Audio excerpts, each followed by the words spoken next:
a lot of owners here that own several, and they'll rent them out. So they've bought them as strictly as an investment? Correct. It's a really unique real estate investment.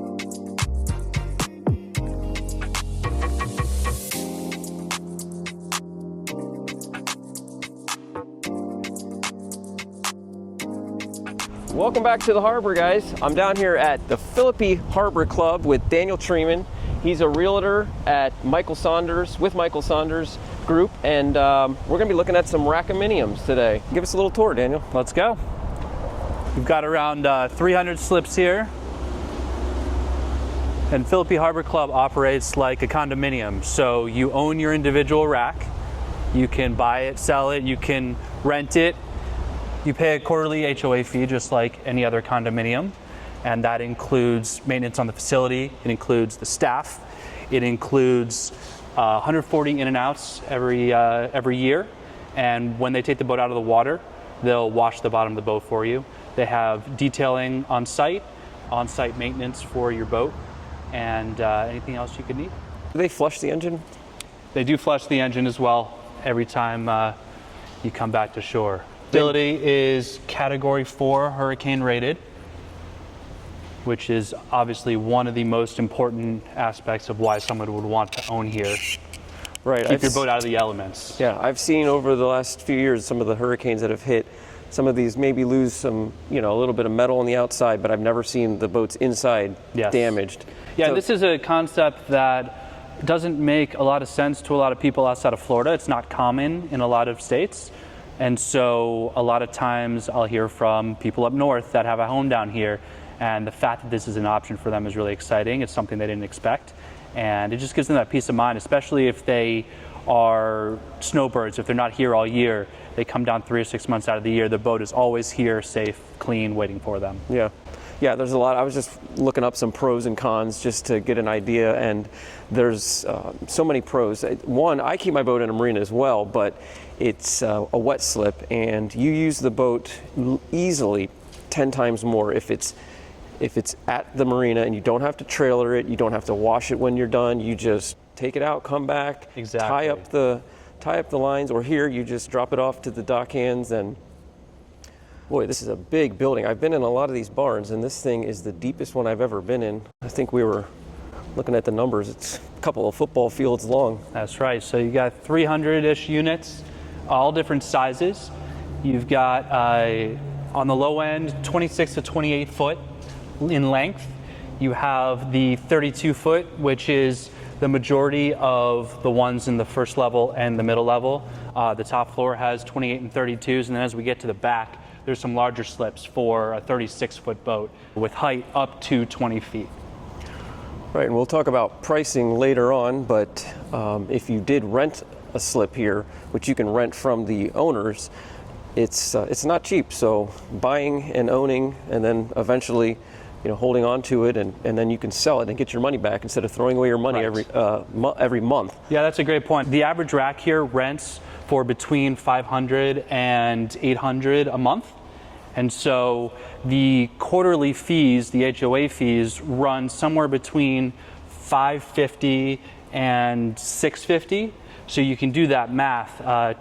Historically, these have increased in value. Obviously, we never know where the market's going to go, but it's definitely can be a great investment. And we have a lot of owners here that own several, and they'll rent them out. And so it's a really unique. So they've bought them as strictly as an investment. Correct. It's a really unique real estate investment that they can use, but they can also rent or hold, and they rent very easily, very quickly.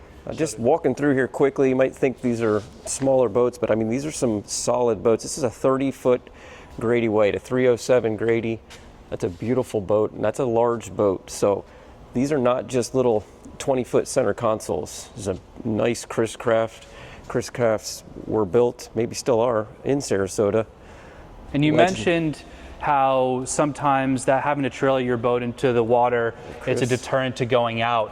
And really here it's effortless. Yeah. So you can call ahead. There's a text line, so you can text an hour before, and they will get your boat in the water, get it ready for you. You just hop on. So it really is effortless and makes boating that much more fun because you don't have to worry about the prep and then the cleanup at the end. It is, it's true. And boating is a learning curve for a lot of people already. Right. And trailering, I will say, is probably the most difficult part. Trailering and launching and then reloading your boat when everybody is in line watching you. I mean, there's guys who have full-time channels where all they do is sit there and set up their camera and watch people attempt to dock their boat and launch their boat. And again, it just takes so much of the pressure out of it. You don't even have to worry about docking. They'll meet you out there. You can throw your line as you're pulling in, and they'll help you pull up to the dock. So even those little anxiety-producing things like on a windy day trying to dock your boat, that's all easily avoided by owning a slip here. Another thing I would say, being a boat detailer, is you would have to detail your boat 3 times a year, maybe 4, to have them look like they do being left in a barn. And it's still not going to look the same, because what happens is all of the cushions and the black plastics and all of the gauges and the outboards, even if you wax them, you can't wax all of those things, but even if you do, they still get pounded by the sun. And after 10 or 15 years, believe me, they're looking rough. Inside of a barn like this, you could keep a boat for 30 years and literally it will come out looking very close to the day you bought it. So you're getting the investment on the rack and you're keeping your investment looking pristine. That's a great point. So I have an owner that I just sold their rack for them a couple months ago. And they had a 28-foot boat, a 1995 Hydrosport. And he actually did not use the boat for over 10 years. So we looked at it, the leather was in perfect condition. The engine still run. The floor wasn't soft. It was really, really crazy that just sitting in here, not even running, not even moving, like you said, the boats will last. Here, these are the largest slips. And so these are up to 15 foot wide, up to 36 foot long, and up to 22.5 foot high. So a lot of different options. There's not a lot of these large slips. So they only come up every couple of years. They're obviously in high demand, but this facility can fit some really large boats. There's a beautiful offshore center console, real pretty yellow fin. And now how far out are we to get to the Gulf? So it's about 10 minutes to the intercoastal.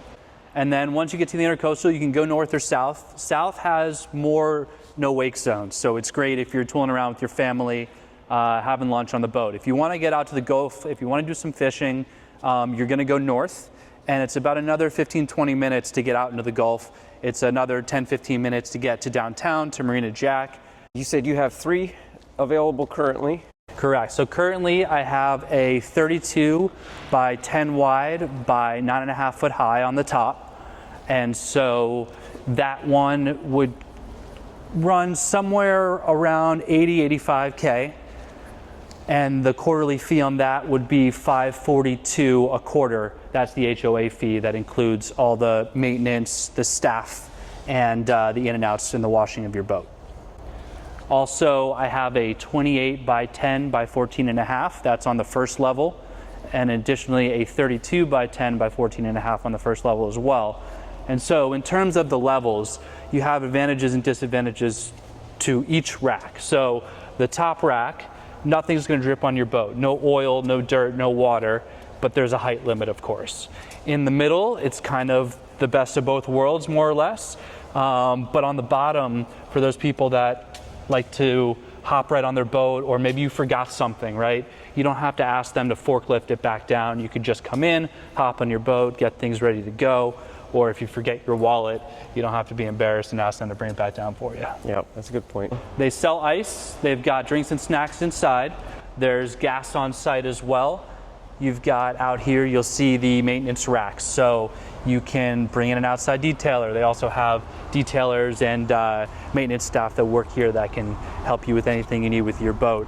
And here's beautiful Philippi Creek, really pretty creek that feeds the Sarasota Bay. And I'm a fisherman. Check out my other channel, Charlotte Harbor Fisherman, and Philippi Creek is excellent fishing, as of course is the bay. But everything, you've got it right here. If you're a backwater fisherman, this is great redfish and snook fishing. And then you've got the bay is great trout, mackerel fishing. And then of course you're right there on the Gulf if you're an offshore fisherman. So this is a real, fisherman's dream, this little spot right here. All right, let's check out the office. in the locker room. Come on in. We got drinks, snacks, coffee in here. The facility was built in 2007, so there's a little bit of history for you. So every rack comes with a locker. So you've got 3 different locker sizes here, which corresponds to the size of the rack that you own.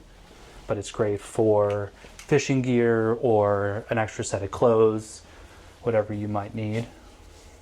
There's showers in here. You've got restrooms as well. And you know, Philly Harbor Club is more than just a place to keep your boat. It's kind of a community. Everybody seems to know each other.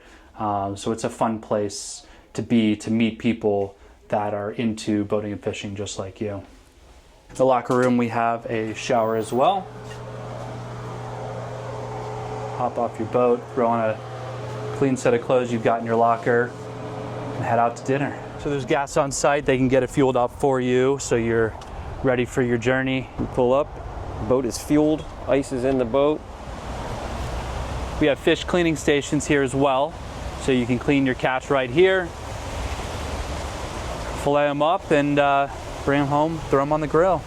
So how much are these slips going for? Different prices. I know they're all different sizes and shapes. The lengths here range from 26 foot up to 36 foot. Then you've got the height, and that's really the biggest determining factor and the biggest limiting factor for what type of boat you can fit in here. So on the top rack, most of the slips have a 7.5 foot height limit, and they'll run in the 60s, 70s, 80s in terms of pricing currently. It, just like any other market, fluctuates depending on demand, and there's a lot of demand right now. The taller slips, your average 28 or 32 foot slip that's got around a 10 to 12, even up to a 14 foot height limit, for your T-tops, for your center consoles. Those will range from the low 100s up to the mid 100s, so 100 to 150K. And then the big slips in the back, 36 foot, the 15 wide, the up to 20 high, they can reach the 200,000 plus range. All right, thanks. It was a lot of fun. I really appreciate the tour. Thanks for coming.